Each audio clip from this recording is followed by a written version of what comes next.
Hello everybody and welcome to this playthrough for Master Division with various wins for the Sequoia Creek and the Woodland Retreat 9-hole cup here in Golf Clash the game. Before we take a closer look at everything, make sure that you do hit the thumbs up button, also subscribe to the channel and turn on the notifications. For those of you that are looking for some help to get yourself easily to the final round or to get yourself some help to compete for the top spots in the final round, you sign up at patreon.com/golfclashtommy through the link in the description down below, or you scan the QR code here on the screen. Have in mind that they are expanding the qualification zone for this 9-hole cup, which means that more players will make the weekend round. We are the only place where you can find free-to-play options, which means that you don't have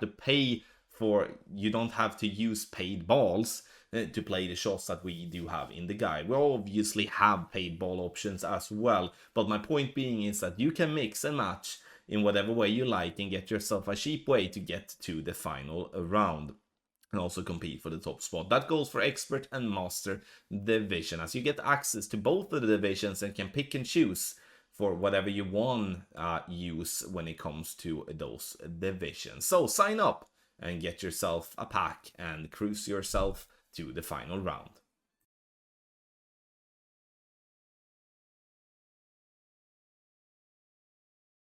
For hole number 1, we are going to play down the left-hand side. I know there will be people wondering, why don't we play down to the right? It's because from the left-hand side, in my opinion, are by far the best chance of getting an eagle, even though there is a rough bump chance from the right-hand side too. 6 topspin, 3 left spin, ball guideline straight down the fairway. Adjustment here in this angle is going to be max plus 10 P3. So we make an adjustment for the max plus 10. And then we will center the ball and try to hit. Perfect. I'm using a Win 4 ball here, such as Centurion. You can play with a Kingslayer as well, and obviously with a Win 5 ball if you want that too. But I don't really see any point in playing with anything better than a Win 4 here. We could save the Win 5s to another hole. The ball here is going to roll somewhere between 355 and 365. That's at least the goal.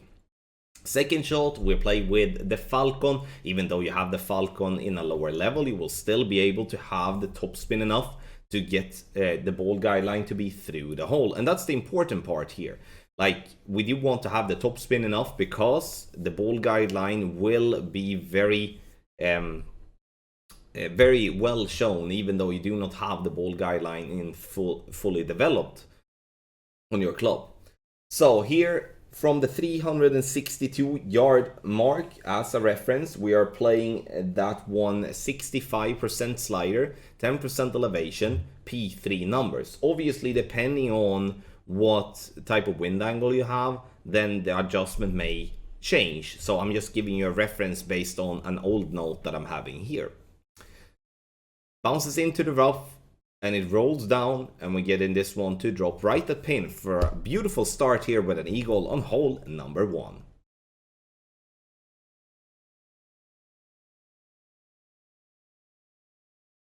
For hole number 2, we are in, regardless what wind we have, we're gonna play a rough bump.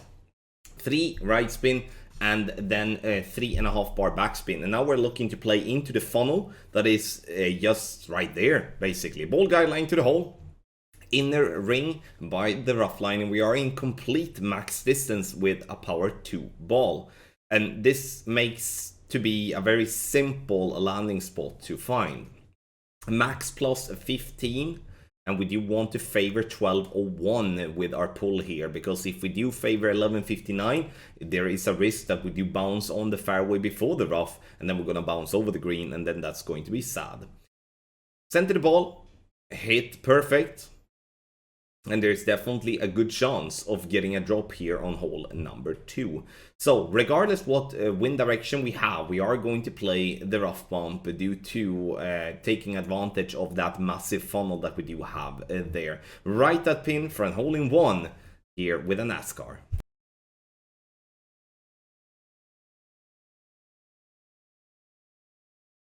When not having a more straighter tailwind, this hole is going to be extremely boring. And the reason for that is that with a tailwind we can bounce over the water and we can have a shot with our long iron towards the pin. But now, that's not the case. We are going to have the bullseye by the rough line and we're going to use 2 bars of topspin. Adjustment's going to be max minus 5% P5 numbers. And that is an under adjustment for this shot, and the reason for that is that we do want to have our starting position by the rough line. This to simplify it for all the apocalypse levels that are being suggested, which is apocalypse level 5+. Bounces on the fairway and getting the ball down nicely. The goal is to be as close to the rough line without obviously rolling into it. So, second shot, we're gonna play with the wood club that gives us the most power and also the best ball guideline after that. For me, it's Cataclysm level 7, and for you, that might be a big dog, I don't know. But in the end, the better ball guideline you have, then the, not easier, but then the better chance you're gonna have here to drop. So I'm trying to have the ball guideline to be just into the hole here. And once I've done that, I'm switching to have the ball guideline go a little bit shorter. The problem I have here though is that I'm making it to be way shorter than what it should be. Max plus 10 P5, and we are going to then after that center the ball and hit perfect. What I would say here though is that this is going to be a tough par 5 to get anything else than an eagle on if we do have a crosswind or headwind or just a minor tailwind off tee. But now with the new topspin boost balls and everything, if we do have a tailwind, I do definitely believe that we can kick that ball to be very close to the green by going on the left hand side. But again, we are dependent on tailwind to get to play that way. Otherwise, we are settling for an eagle most of the time with an outside chance for an albatross.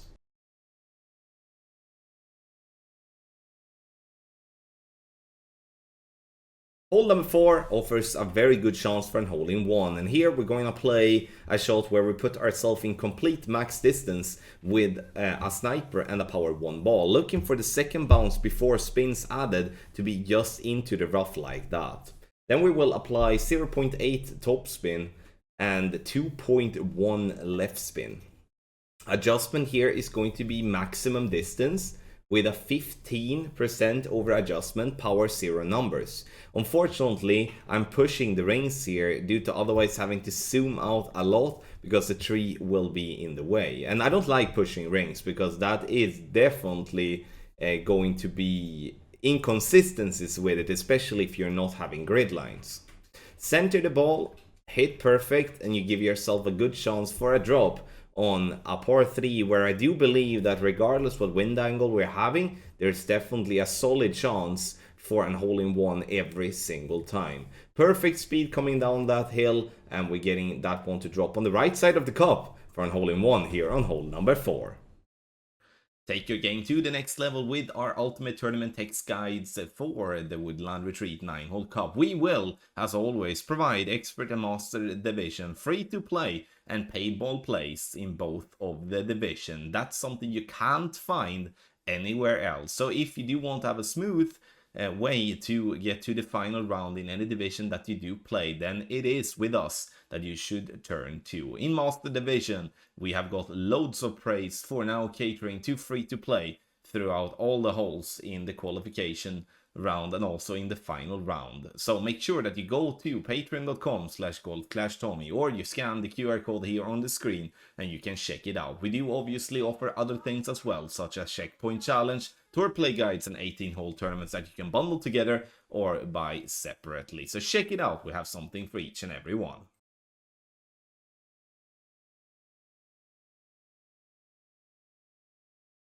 For hole number 5, we're going to send it. This is going to be a chance for an hole-in-one, in my opinion. So what we're gonna do here now is that we are going to use a berserker, because that's the only thing that actually is necessary here. Sure, you can use another ball, such as a wind 0 ball or something like that, and you can get yourself a little slower needle. You can see that we're aiming almost to the center of the tree, and adjustment is max plus 10 P5. The push-up is gonna vary depending on wind strength. So in this instance, I'm pushing up to the top of plus 18. Max overpower with a slower needle 1.5 ball of curl to the right. Great left, great right, definitely has a chance to still get to green, and obviously a perfect has that possibility too. You see it rolls down and we are in a very good position making an eagle. The only thing that I would recommend here is to don't go too heavy on the topspin. The reason for that is that there is a glitch roll that is impossible to cover yourself from every single time. And that glitch roll could potentially make you roll over the green if you do have too much topspin applied. So I would recommend to go with less topspin and to basically counteract for that glitch roll already from the beginning, which would mean that you with getting the glitch roll, you will be on the green for a pot, but without the glitch roll you will be by the fringe for a short wedge. That's how I would do. Obviously you decide whatever you want to do yourself. If you do have a straight crosswind or there is a headwind, unfortunately you're going to have to lay up, because then you can't go for green. But let's hope for a tailwind, because that's going to be way more fun.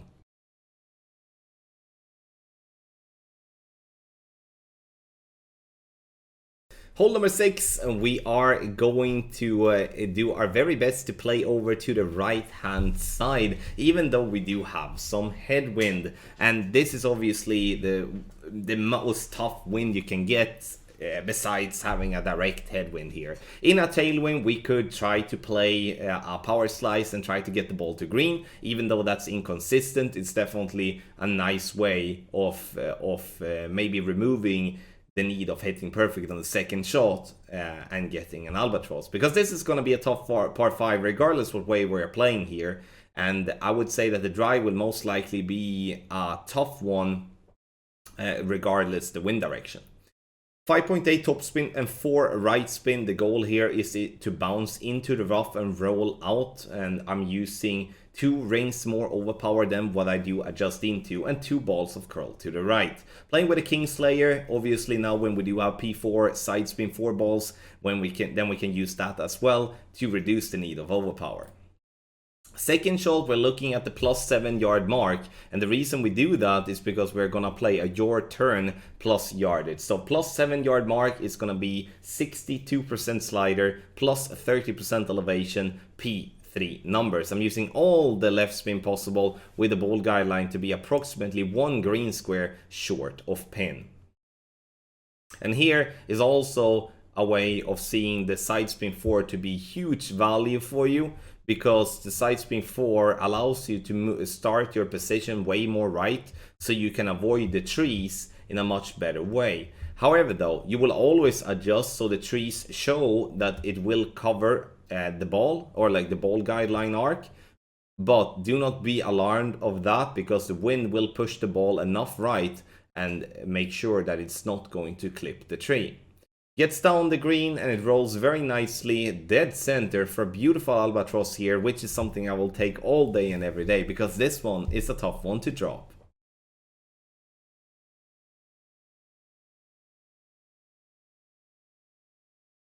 Hole number 7, when we do have a slight headwind, now I would recommend to play with one of the bigger ball, or not bigger ball, but better balls, such as a P5 wind 5 or a P4 wind 5. Obviously a wind 4 ball would work as well. It's just that I do want to prevent us from having to use overpower especially if we have a little bit more headwind than this. Max +10, and we are going to play with 7 topspin and 1 right spin. As to avoid the sequoia tree now, we're going to have to use right curl, and we're going to use right curl is going to be approximately 2 balls to the right.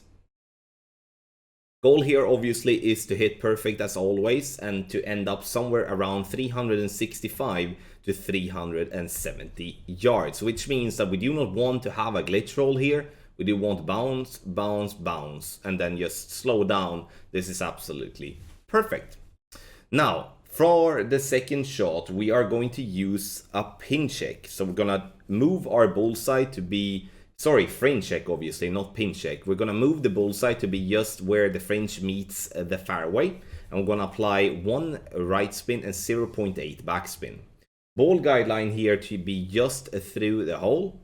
And from the +8 fringe check, we are going to play, in that case, let me see here, I have an old note here on the side. And we're gonna play 82% slider with a 20% elevation. P4 numbers are based on this shot here. Now we'll probably see that to work in the other crosswind angle as well. So have in mind, this is the suggestion for this type of wind direction, and the adjustment may differ if the direction is different. Bounce on the fairway, comes down, and we're dropping this one right at pin for a beautiful eagle on a tough hole such as hole number 7 when we do have such a tough wind as we have.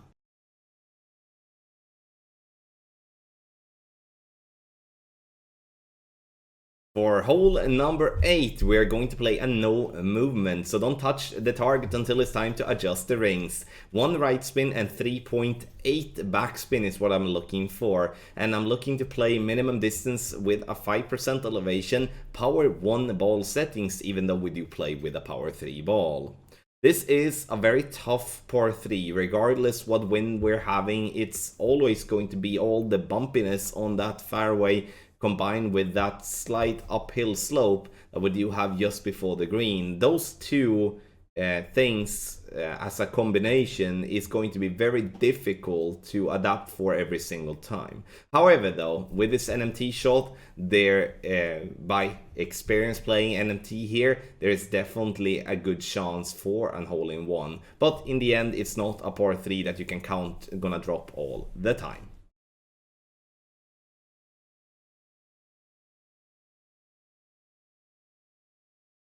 For hole number 9, here we do have a tailwind, but I personally don't see the value in sending it here because there are so many things that could go wrong.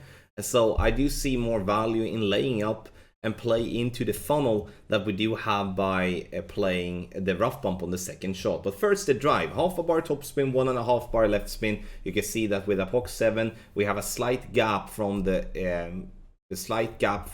white ring and the rough line edge. Max curl to the left, and this looks scary, but the tree is actually further away than what it looks. But obviously, if the wind angle is, how can I explain? If the wind angle isn't in our favor, then the tree will be in place. So it's always important to have in mind and test in practice first if you don't have a guide to follow. Max plus 10, P3, and max curl to the left. Second shot, we're going to play a rough bump as already explained. 3 right spin and as much top spin you can with the sniper, which, let's say, max top spin and 3 right spin. And here we're gonna play based on our landing spot plus yard, but you can also see that there is a funnel there by moving a little bit right and left. So if you wiggle that one left and right, you will notice that you definitely are into a funnely spot or just a sticky spot, whatever you would like to call it.